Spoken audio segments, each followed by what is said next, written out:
कितना दीजिएगा? कितना लीजिएगा बोलिए? तौलिए ना कितना है देखिए। फ्रेंड्स ये देखिए 4 किलो का मछली था, सो कटवा के थोड़ा सा लिए हैं। पूरा मक्खन जैसे एकदम पीस दिख रहा है। पीस उठा के दिखाओ एक बार, ये देखिए। फ्रेंड्स ये मछली हो चुका है मैरिनेट, तो इसको करते हैं फ्राई और करते हैं टेस्ट कैसा है।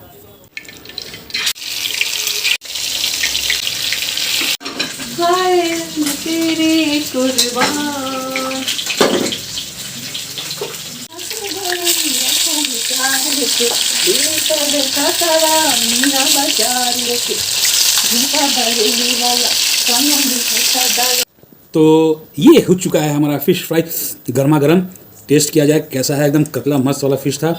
ये देखिए फ्रेंड्स, मस्त एकदम।